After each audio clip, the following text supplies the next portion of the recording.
can't bloody think to do my homework tonight. I'm a bit wound up from all that music I was doing, I think.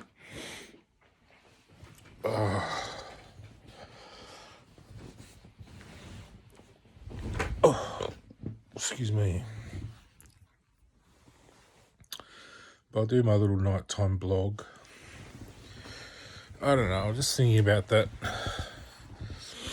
money plan that I thought up, that I thought was sort of missing, that wasn't correct. Because I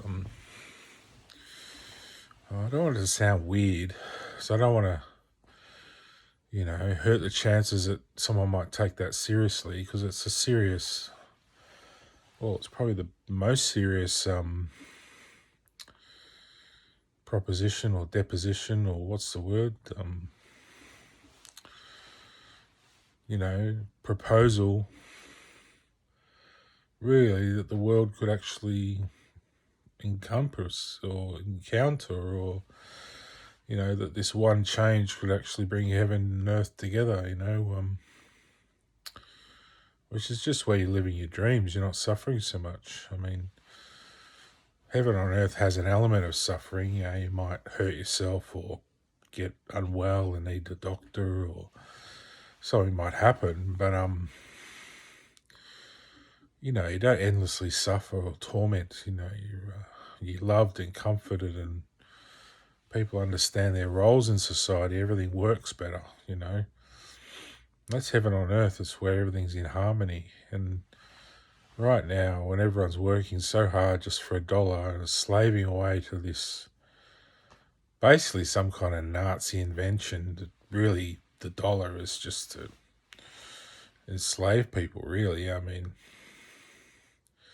if it's not used in a generous way, the way it's meant to be used, then it's basically a weapon, so you're basically inflicting warfare upon people from money, and forcing people to do everything just to have a roof over their head. It's pretty cruel. I think if you're going to give NDIS people, $30,000, $40,000 for nothing, just so they can have a wheelchair or some ramps or whatever, and these other people got to work every day of their life just to earn that money, it's a bit unfair, I know these people have disabilities, but I was put on NDIS and I wasn't well. I didn't really have any other options. There was no other options really out there. They'd all sort of closed up the other options, which used to be drop-in centre sort of day-to-day living places and sort of community-funded little things that all sort of dried up a bit when the NDIS come along, and it was also this one-on-one support, and which is nice, but don't know, it can be just as isolating, hard to navigate, hard to understand. It's hard for a disabled person to manage, manage all that sort of stuff. And if you have someone else managing it, you're not really growing, not really learning. You're not really gaining anything from it. You're just being fed like a cattle,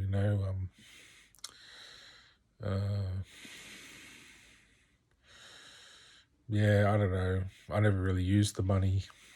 I tried using it and it was wrong, so I had to stop. And then, after that, I used it a little bit on some counselling, and that was it, which really I could have probably figured a way to pay for myself. I didn't really need the NDIS, I guess, but it was nice to have that, but it was probably a bit easy, But I think if it's a fair system for everyone, then there's no conflict, there's no arguments. It's all, even if someone has so much money they don't want the actual payment. Say they've got a sparkling business that makes millions of dollars a week or whatever, and they don't need that extra bit of money, they can opt out of it, of course. But if they feel a bit demeaned by being given a good citizen payment, or whatever you want to call it,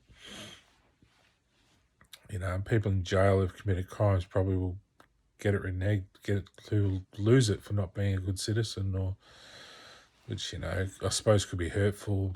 People could use that fraudulently to get at people, but hopefully that irons out. People just decide No, that's not for me. I want to be a good citizen and just play fair and pay my way and do my job for society to make it a better place. And it's no longer working for money; it's working for the betterment of the world.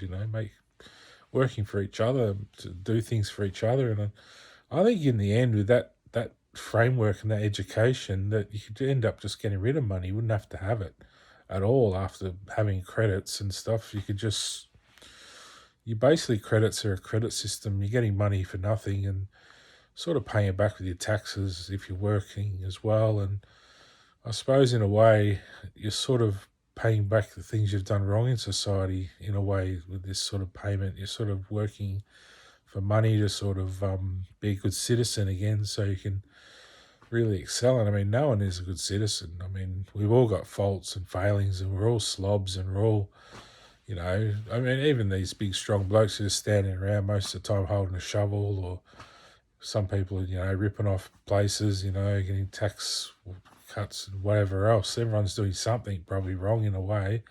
You probably have a few angels out there who don't, but even then, they're probably not really doing a lot. They're probably just doing the bare minimum, And I'm not picking out anyone. I'm saying that's across the board. Everyone's doing things wrong to survive. It's not really their fault, though. That's the thing. It's just like what we have to do to get through the day. And so this sort of payment is good to sort of pay us a good wage so we're good citizens to pay back all the things we're doing wrong, which we don't realise we're doing. I mean, we do it every day. We do shit to everyone.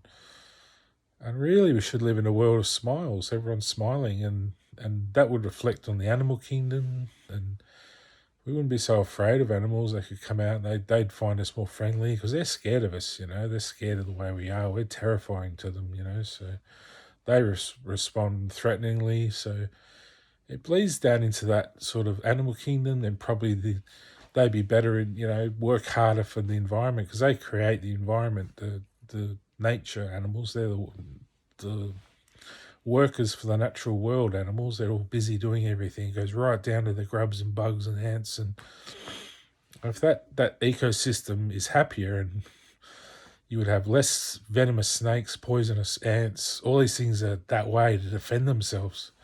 So you'd end up with fluffy little animals and all sorts of beautiful bloody things, probably even bubble animals that bubble up like ice, like snowflakes and bubbles and things, like out of a bubbling machine, little animals that pop. And I mean, it's just endless what the world could create if just this one little change, I see it as just the most positive incentive that you could actually give the world. And it's really what we should always have. It's sort of got to the point when someone somewhere has got scared and thought, no, we can't just give away this amount of money, and what will happen to the world? People will get lazy. And it's probably during the 70s, 80s, when the hippie movement sort of come through, and free love and drugs, and they probably thought all these hippies would get on the dole and just bleed the system and do nothing and smoke weed. And we try to get that message across. That's not why you get this money. Is not just to sit there and do nothing. It's just to get a job, really, and get a better job and get the right job for yourself. That's all it is. It's a good citizen payment to get the job to work for the country or work for the world,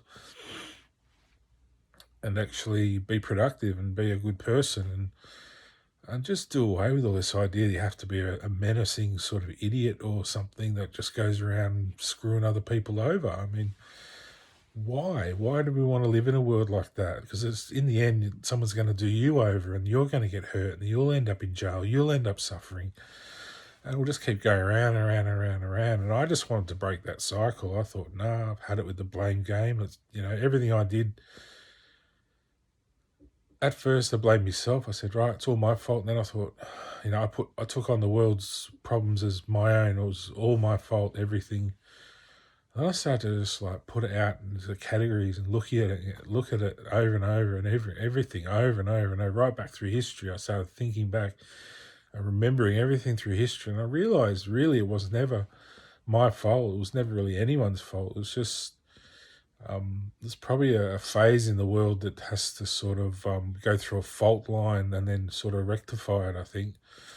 But I don't even like to say that because it's not so much there's no fault at all. I mean, someone out there is at fault for not keeping up this system, but um, it's not about shedding blame anywhere. It's just about getting on with things and saying, look, they were just in that position at the time. They did what they thought was right for them or their people or their society, and even if they were trying to do the wrong thing, well,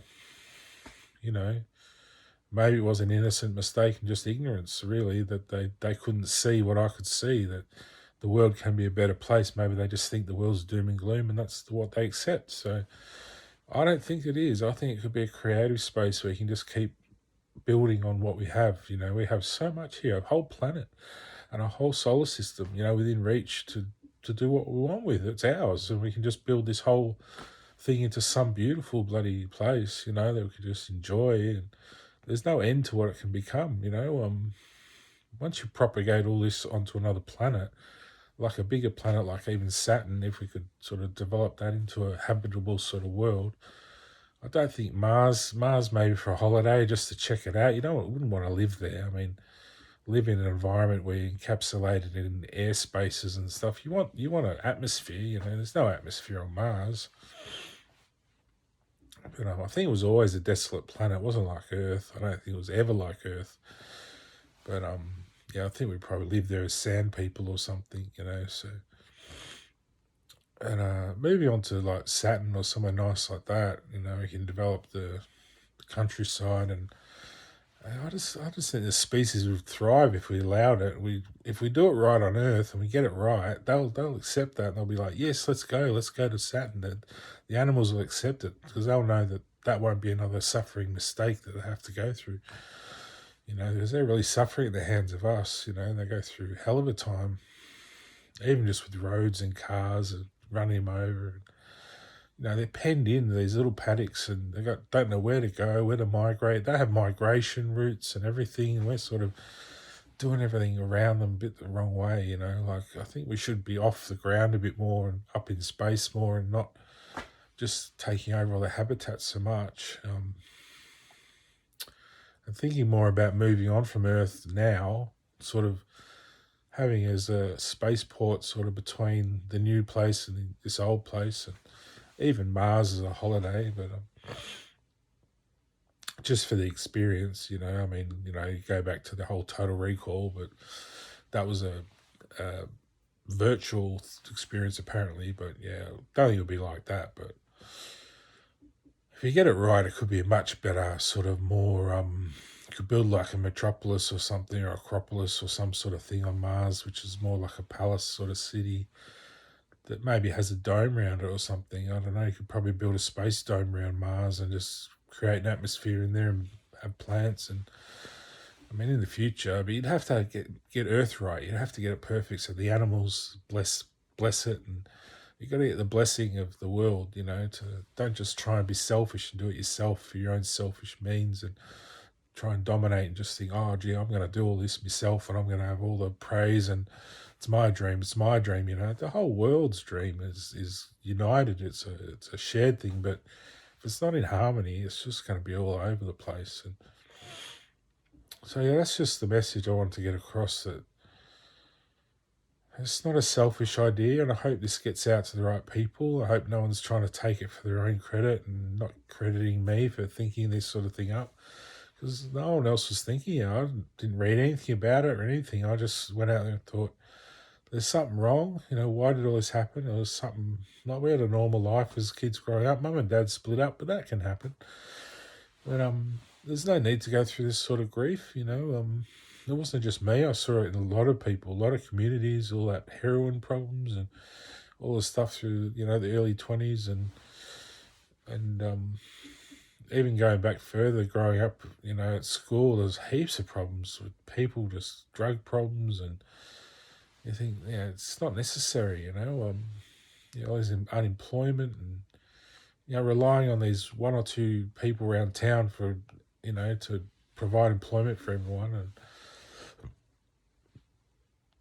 But yeah, I like that idea of working towards a community where we don't so need money so much. You can't just take money away now and expect everyone to get along. You've got to almost train the population to be good people again, so they don't want to screw each other over or try and get ahead of each other or try and dominate or,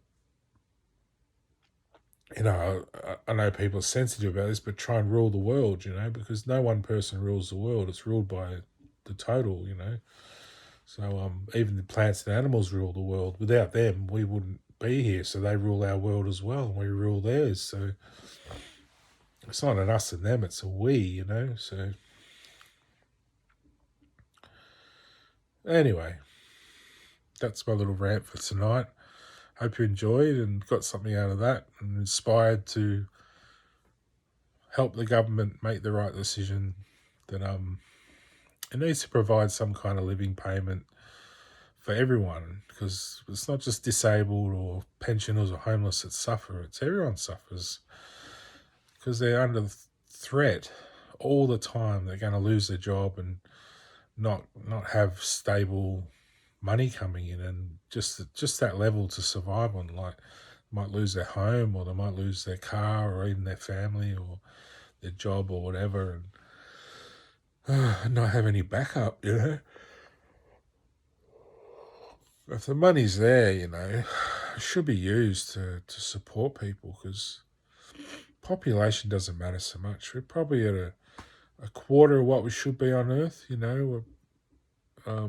Probably the maximum on Earth would probably be like 20 million or something. You wouldn't want much more than that. But, sorry, 20 billion, I mean. 20 million would be nice, wouldn't it? But to build up a world, globally, probably 20 billion would probably be the maximum you'd want. And you don't really want to get there without any prospect of getting off, because you'll end up with famine, all the sort of biblical sort of problems, pestilence and all these things that are sort of premonitions from back in the day, Nostradamus and the Bible and stuff. You end up with these premonitions of, mass sort of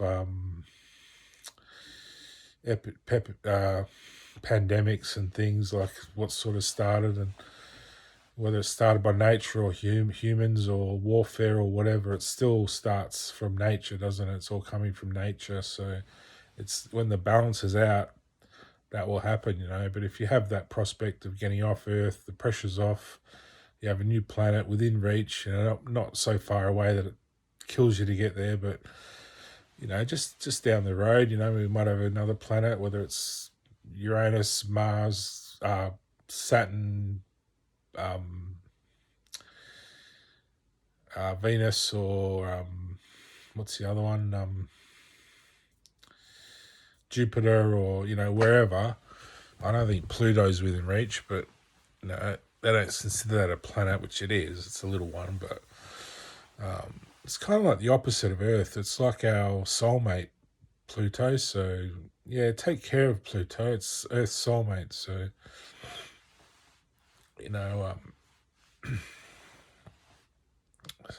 each planet has a soulmate. So we've got to take care of them.